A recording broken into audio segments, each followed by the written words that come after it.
ఓం హరిహరాయ నమః. భగవద్బంధువులందరికీ శుభస్వాగతం. స్కాంద పురాణాంతర్గత వశిష్ఠ ప్రోక్త కార్తీక మహాత్యం అందలి షడ్వింశతోధ్యాయ.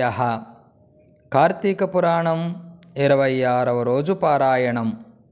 ఈ అధ్యాయంలో దూర్వాసుడు శ్రీహరిని శరణు వేడుట, శ్రీహరి హితబోధ చేస్తూ దశావతారాలను గురించి వివరించిన విషయాలను తెలుసుకుందాం. అత్రి మహాముని అగస్త్యునితో దూర్వాసుని కోపం వల్ల కలిగిన ప్రమాదం తెలిసి మిగతా వృత్తాంతాన్ని ఈ విధంగా వివరిస్తున్నారు. ముక్కోపి అయిన దూర్వాసుడు భూలోకం, మత్స్యలోకం, పాతాళలోకం, సత్యలోకం వరకు తిరిగి అన్ని లోకాలలోనూ తనను రక్షించేవారు లేకపోవడంతో వైకుంఠంలో ఉన్న శ్రీ మహావిష్ణువు దగ్గరకు వెళ్ళి, వాసుదేవ, జగన్నాథ, శరణాగత బిరుదాంకిత, నన్ను రక్షించు.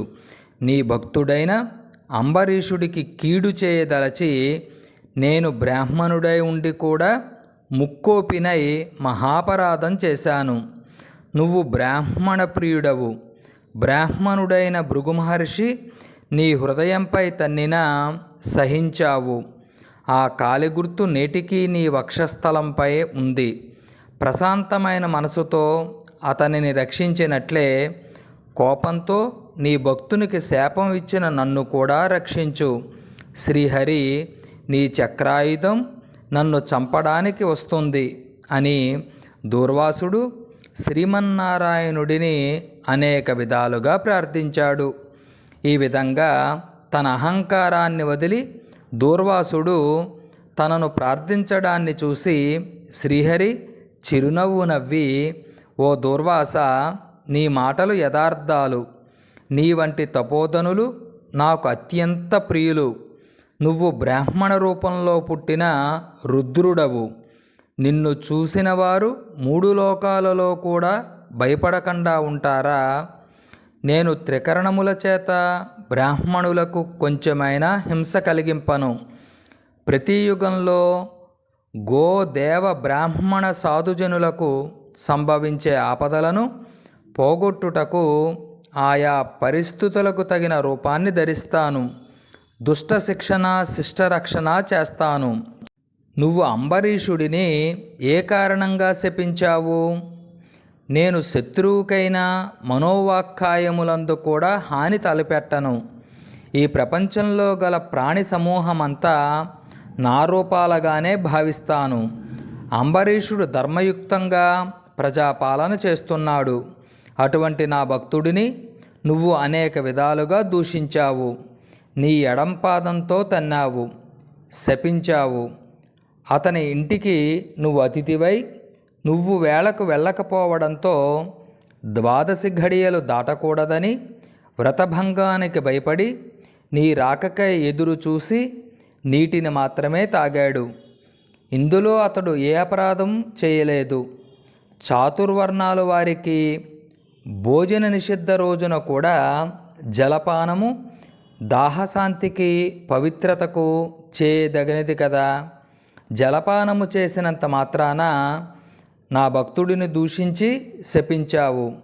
అతడు వ్రతభంగానికి భయపడి నీటిని తాగాడే కానీ నిన్ను అవమానించడానికి కాదు. నువ్వు మండిపడుతున్నా నిన్ను బ్రతిమాలి శాంతింపచేయడానికి ప్రయత్నించాడు. నువ్వు శాంతింపనందున నన్ను శరణు వేడాడు. నేనప్పుడు అంబరీషుని హృదయంలో ప్రవేశించి నీ శాపాలను 10 జన్మల్లో అనుభవిస్తానని పలికిన వాడిని నేనే. నీ వల్ల భయంతో అంబరీషుడు నన్ను శరణకోరు సమయంలో జరుగుతున్నది తాను తెలుసుకోలేని స్థితిలో ఉన్నాడు. నీ శాపాలను అతడు వినలేదు. అంబరీషుడు నా భక్తకోటిలో శ్రేష్ఠుడు, నిరపరాధి, దయాశాలి, ధర్మతత్పరుడు. అటువంటి వాడిని అకారణంగా శంకించావు, నిష్కారణంగా శపించావు. అయినా నువ్వు విచారించకు. ఆ శాపాలను నేను లోకోపకారానికై అనుభవిస్తాను. ఏ విధంగానంటే, నీ శాపంలో మొదటిది మత్స్యజన్మ. నేను ఈ కల్పంలో మనువును రక్షించడం కోసం సోమకుడు అనే రాక్షసుడిని సంహరించడానికి మత్స్యావతారాన్ని ధరిస్తాను. తర్వాత దేవదానవులు క్షీరసాగరమున మదించడానికి మందర పర్వతాన్ని కవ్వంగా చేస్తారు. ఆ పర్వతం నీటిలో మునగకుండా కూర్మ రూపంలో నా వీపును మోస్తాను. వరాహ రూపం ఎత్తి హిరణ్యాక్షుడిని వధిస్తాను. నరసింహావతారం ఎత్తి హిరణ్యకశిపుడిని వధించి ప్రహ్లాదుడిని రక్షిస్తాను. బలిచక్రవర్తిచే స్వర్గం నుండి పారిపోయిన ఇంద్రుడికి తిరిగి స్వర్గాన్ని అప్పగించడానికి వామనావతారం ఎత్తి బలిచక్రవర్తిని పాతాళానికి పంపిస్తాను.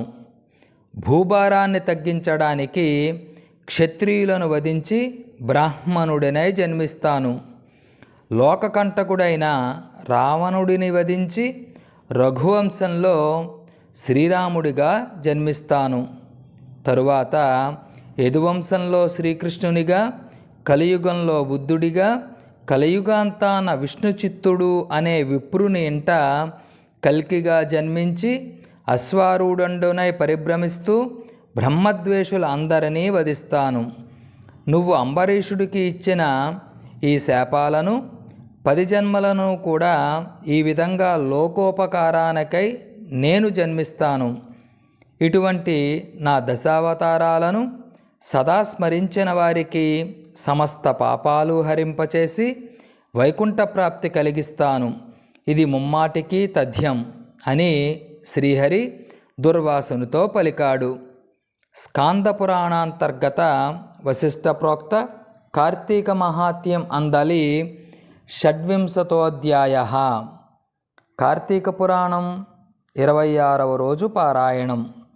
శివాయ విష్ణు రూపాయ శివరూపాయ విష్ణవే శివస్య హృదయం విష్ణు విష్ణోస్య హృదయం శివ.